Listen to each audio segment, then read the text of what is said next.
Hi guys, எல்லோருக்கும் வணக்கம். எப்பவுமே சந்தோஷமாக இருக்க வாழ்க்கையில் தொடர்ந்து முயற்சி செஞ்சுக்கிட்டே இருங்க. நன்றி. இன்றைக்கி நம்ம பார்க்க போகிறது என்னென்னா, சரகலை சாஸ்திரத்தில் உள்ள அற்புதமான ஒரு விஷயத்தை பற்றி இன்றைக்கி நம்ம பார்க்க போகிறோம். அதாவது என்னென்னா, ஒரு மனுஷன் உங்ககிட்ட வந்து ஏதோ ஒன்று கேட்குறாங்க. கேட்ட உடனே அது ஒர்க் ஆகுமா ஆகாதா அப்படின்னு எப்படி நம்ம சொல்கிறது? இது நம்முடைய சித்தர்கள் பாடலில் என்ன சொல்கிறாங்கன்னா, குறி சொல்லும் மார்க்கம் அப்படின்னு சொல்கிறாங்க. இதுக்கு நான் அப்படி எடுத்துக்கல. என்னுடைய குரு எனக்கு எப்படி சொல்லி கொடுத்தாருன்னா, ஒருத்தவங்க வந்து இது ஒர்க் ஆகுமா ஆகாதா அப்படின்னு கேட்டால் நீங்கள் என்ன நன்மையா தீமையா அதோ டக்குன்னு சொல்லணும்ல. அவங்களுக்கு என்ன நடக்கும் நடக்காது அப்படின்றத நம்ம சொல்லணும்ல, தெளிவாக சொல்லணும்ல. அது எப்படி நம்ம சொல்கிறது அப்படின்றத இப்போ நான் எக்ஸ்பிளைன் பண்ண போகிறேன். இதுக்கு நீங்கள் முறைப்படி சாஸ்திரங்களை குரு முறைப்படி தெரிஞ்சு வச்சுருக்கணும். இது அடிப்படை. அதுக்கப்புறம் நாம் ஈஸியாக நம்ம அதை புரிஞ்சுக்கலாம். குருவுடைய முகாந்திரத்தில் தான் இதை நாம் தெரிஞ்சுக்கணும். அப்போ தான் நம்ம நிறைய விஷயங்களை கற்றுக்க முடியும். சரி, இதுக்கான சித்தர்களுடைய பாடல் ஒன்று இருக்குது. அந்த பாடலுடன் ஆரம்பித்தா நல்லா இருக்கும் அப்படின்னு நான் நினைக்கிறேன். அது என்னென்னா, சித்தமுடன் ரேசகத்தில் வந்து கேட்டால் செப்பியே எப்பொருள்கள் எல்லாம் தீதேயாகும், உத்தமமாம் பூரகத்தில் வந்து கேட்டால் உறைந்த பொருள் அத்தனையும் உண்மையாகும், மெத்திய சம்பகத்து உரைக்கில் நன்றேயாகும், வேண்டாரை ரேசகத்தில் வெளிய பார்க்க வைத்தமளம் வாயுநீர் கழிபோதென்னின் மற்றலாந்தான் கெடுவர் இது மாறிலாதே அப்படின்னு சொல்லி நம்முடைய சரசாஸ்திரத்தின் உள்ள பாடல் சொல்கிறது. சரி, இந்த பாடலை பற்றி ஒரு விஷயத்தை நம்ம தெரிஞ்சுக்குவோம். என்னுடைய குரு எனக்கு சொல்லிக் கொடுத்த ஒரு முறையையும் நான் உங்களுக்கு சொல்கிறேன். இது எப்படி பயன்படுத்துறது ப்ராக்டிக்கலாக அப்படின்றத நான் சொல்கிறேன். சரி, முதல்ல சரம் பார்ப்பவன் பரம் பார்ப்பான், மறந்துடாதீங்க. சரம் பார்ப்பவன் ஒரு சுவாசம் அவன் ப்ராக்டிஸ் பண்ணிகிட்டு இருக்கிறான். அந்த நேரத்தில் சுவாசம் செஞ்சுக்கிட்டே இருக்கும்போது இப்போ சரசாஸ்திரம் வந்து கற்றுக்கிட்டு ஒரு குருவாக இருக்கிறவங்களாக இருந்தாலும் சரி, ப்ராக்டிஸ் பண்ணுறவங்களா இருந்தாலும் சரி, 24 மணி நேரம் தன்னுடைய சரம் மேலே கவனம் இருக்கணும். அப்படி இருக்க முடியுமா? முடியாதே, கஷ்டம் இல்லை. நீங்கள் குருவாக மாறுறீங்க அப்படின்னா கண்டிப்பாக இருப்பீங்க. என்னுடைய குருலாம் 24 மணி நேரம் அந்த சர சாஸ்திரத்தை, அந்த சரத்தை பற்றி கவனிப்பிலே விழிப்புணர்வோடு இருந்துக்கிட்டே இருப்பார். இப்போ அந்த சுவாசம் உங்களுக்கு நடைபெற்றுக்கிட்டே இருக்குது, சரத்தை கவனிச்சிட்டே இருக்கீங்க அப்படின்னு இருக்கும்போது நீங்கள் என்ன சொல்லலாம் அப்படின்னா, யாரோ ஒருத்தவங்க என்னப்பா இந்த வேலை நடக்குமான்னு கேட்டிங்கன்னா என்ன சொல்லணும்? அந்த காரியம் நடக்காது, ஃபெயில் ஆகிடும் அப்படின்னு சொல்லணும். சரி, இப்போ வந்து உங்களுக்கு வந்து ரைட்டு போகுது, அவங்களுக்கு லெஃப்ட் போகுது அப்படின்னா, உங்களுக்கு லெஃப்ட் போகுது அவங்களுக்கு ரைட்டு போகுது அப்படின்னா ஓகே, நல்லதே நடக்கும்பா அப்படின்னு சொல்லிடலாம். சில நேரம் நீங்கள் வந்து பயிற்சி பண்ணிகிட்ருப்பீங்க. சில காலத்தில் நீங்கள் பயிற்சி பண்ணிகிட்டு இருக்கும்போது, அதாவது நாம் சரகலை சாஸ்திரம் பயிற்சி பண்ணும்போது கும்பகம் சில நேரத்தில் பண்ணுவோம் அடிக்கடி. அதை உட்காந்த இடத்துலையே நம்ம வந்து நின்றுக்கிட்டேவும் சம்டைம் அதை சில ஒரு சித்தி காரியங்களுக்காக நம்ம செயல்படுத்தலாம். அப்போ அதை செய்யும் பொழுது அந்த காலத்தில் நீங்கள் பண்ணிகிட்டு இருக்கும்போது ஒரு ஃபோன் வருது, யாரோ ஒருத்தவங்க கேட்குறாங்க நடக்குமா அப்படின்னு கேட்டாங்கன்னா என்ன சொல்கிறது? நல்லதே நடக்குமா, நற்காரியம் எல்லாம் நடக்கும் அப்படின்னு சொல்லலாம். ஸோ சில நேரத்தில் உங்களுக்கு ஒரு சரகலை சாஸ்திரத்தை நீங்கள் கவனிச்சுட்டு இருக்க ஒருத்தராக இருக்கீங்க அப்படின்னா, அதாவது நம்ம உடல் ரீதியாக நம்ம உடம்புல வந்து வாயு வெளியேறும் பொழுதும் ஜலம், மலம், இந்த மாதிரி விஷயங்கள்லாம் நடக்குது அப்படின்னா, அந்த நேரத்தில் யாரோ ஒருவங்க உங்ககிட்ட ஏதோ கேட்குறாங்க அப்படின்னு இருக்கும்போது, அது மற்றவங்களுக்கு தெரியாதுல்ல, ஆனால் அந்த நேரத்தில் சம்டைம் கேட்குறதுக்கு வாய்ப்பு இருக்குது. அந்த நேரத்தில் கேட்குறாங்க அப்படின்னா பாடல் என்ன சொல்லுதுன்னா, பகைவன் கெட்டே போவான் அப்படின்னு சொல்லுது. சரி, இதோட ப்ராக்டிக்கலாக நம்ம எப்படி கற்றுக்கிறது அப்படின்றத நான் உங்களுக்கு இப்போ எக்ஸ்பிளைன் பண்ணுறேன். ஃபஸ்ட்டு உங்களுக்கு யாரோ ஒருத்தவங்க ஃபோன் பண்ணுறாங்க. ஃபோன் பண்ணி, எப்பா இந்த ஒரு பிஸ்னஸ் பண்ணுறேன்ப்பா, ஸ்டார்ட் பண்ணலாமா பண்ணக்கூடாதா அப்படின்னு கேட்குறாங்க. அப்போ உங்கள் சுவாசம், நீங்கள் அந்த நேரத்தில் சரகலை பயிற்சியிலோ அல்லது சரகலை ப்ராசஸில் நீங்கள் இருக்கணும். அந்த நேரத்தில் அதுக்கு என்ன பண்ணணும்? 24 மணி நேரம் சரம் பார்க்கணுன்னா நீங்கள் இருந்தால் தான் இது சாத்தியம், இல்லைன்னா சாத்தியம் கிடையாது. இதை நீங்கள் தெரிஞ்சுக்கணும். அப்போ அந்த நேரத்தில் கேட்டாங்க, இங்கே சரகலையே ப்ராக்டிஸ் பண்ணல, சரத்தை பற்றி கவனிப்பே இல்லை, திடீர்னு ஒருத்தன் கேட்குறான். அந்த நேரத்தில் நீங்கள் டக்குன்னு உங்களுக்கு சரத்தை பார்க்குறீங்க.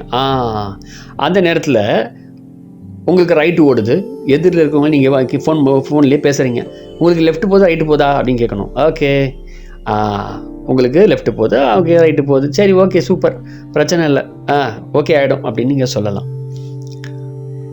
அடுத்தது நீங்கள் வந்து பயிற்சி காலத்தில் நீங்கள் இருந்துகிட்ருக்கீங்க, மூச்சை வந்து உள்ளடக்கிட்டு அப்படியே உட்காந்து தவ காலத்தில் இருக்கீங்க அப்படின்னு இருக்கும்போது, அந்த நேரத்தில் யாராவது ஒருவர் உங்கள் கூட பேச வராங்க அப்படின்னு அந்த அந்த சூழ்நிலை ஒரு ஒரு ஒரு ப்ராக்டிஸ் பண்ணுறீங்கன்னா அதை சுற்றி ஒரு 2-3 மணி நேரம் அந்த நேரத்தில் யாராவது வராங்க அப்படின்னா உடனே நீங்கள் சொல்லிடலாம், காரியம் நீங்கள் பண்ணுறது ஒர்க் ஆகும் அப்படின்னு சொல்லிடலாம்.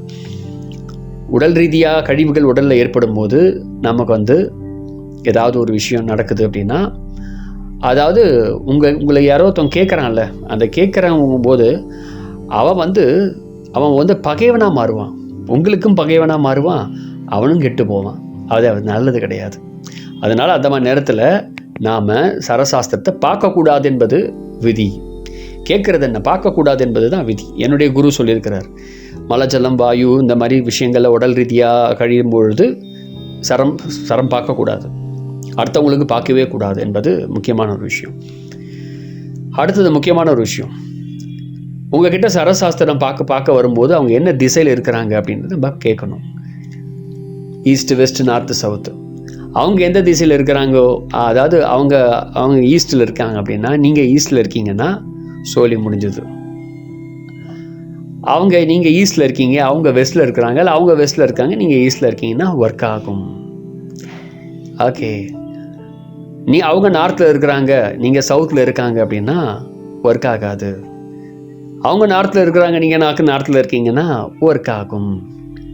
எது அவங்க கேட்ட காரியம் ஒர்க் ஆகும், இல்லைன்னா வேலை செய்யாது.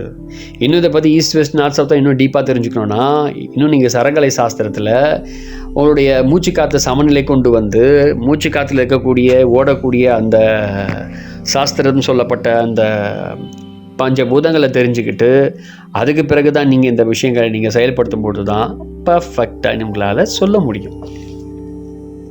இல்லைன்னா அந்த இடத்துல வந்து தப்பாகிடும். நல்லா புரிஞ்சுக்கணும்.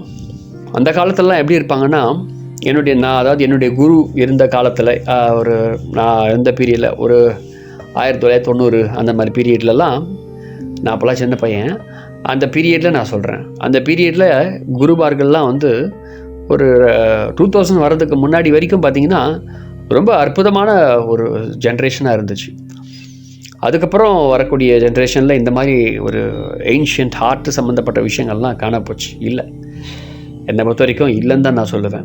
அதை எல்லாமே ஒரு சீட்டிங்காக மாறிப்போச்சு, எல்லாம் மாறிப்போச்சு, ஏமாத்துகிற ஒரு விஷயமாக மாறிப்போச்சு.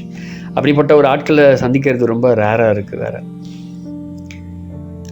இன்னொரு விஷயம், சரம் பார்க்குறவங்க இந்த மாதிரி இதெல்லாம் வந்து ஒருத்தவங்க கேட்கும்போது, ஏதாவது கேட்கும்போது உடனே முடிஞ்ச அளவு என்ன சொல்லணும்னா, உங்களுக்கு தெரியாதுன்னு சொல்கிறத நல்லது அப்படின்றது என்னுடைய குரு சொல்லுவார். ஏன்னா நீ சரம் பார்க்குறேன் அப்படின்றத மற்றவங்களுக்கு தெரியக்கூடாது அப்படின்றத சொல்லுவார். ஏன்னா தெரியாது அப்படின்னு என்னை நிறைய பேர் கேட்கும்போது தெரியாதுன்னு சொல்லிட்டு போயிடுவேன்.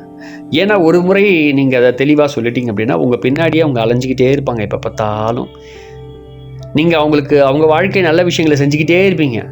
கொஞ்ச நாள் கழிச்சு என்னென்னா அவங்க தவறான விஷயங்களை செயல்படுத்துவாங்க. அதாவது எக்ஸாம்பிள், இல்லீகலான சில விஷயங்களை செய்கிறாங்க அப்படின்னு இருக்கும்போது அதுக்கும் உங்ககிட்ட கேட்பாங்க, உங்களுக்கு தெரியுமா அவங்க இல்லீகலாக எதாவது பண்ணுறாங்க, உதாரணம் ஏதோ ஒரு கடத்தல் வியாபாரம் பண்ண போகிறாங்க, இல்லைனா போய் ஏதோ கொள்ளை அடிக்க போகிறாங்க, உங்களுக்கு தெரியுமா? தெரியாது. ஆனால் அது அவங்களுக்கு ஒர்க் ஆகுமா இல்லையாமல் உங்ககிட்ட தெரியாமல் கொள்ளாமல் கேட்பாங்க. நீங்கள் என்ன பண்ணுவீங்க? ஒர்க் ஆகும் அப்படின்னு எதையாக ஒன்று சொல்லி விட்டுரும். ஸோ அந்த நேரத்தில் அது கரெக்டாகவே இருக்கும்னு வச்சுக்கலாம், கரெக்டாக இருக்கிறோம் வச்சுக்கோங்க. அது பண்ணுறது நல்லது இல்லைல்ல, அது நம்மளுடைய சமுதாயத்துக்கும் நல்லதில்லை, சூழ்நிலைக்கும் நல்லதில்லை, உங்களுக்கும் நல்லதில்லை. அதனால் முடிஞ்ச அளவு அவாய்ட் பண்ணுறது நல்லது. நல்ல சரசாஸ்திரம் கற்றுக்கிட்டவங்க இப்படி தான் பண்ணுவாங்க. அதாவது குருமுறையில் கற்றுக்கிட்டவங்க இப்படி தான் இருப்பாங்க.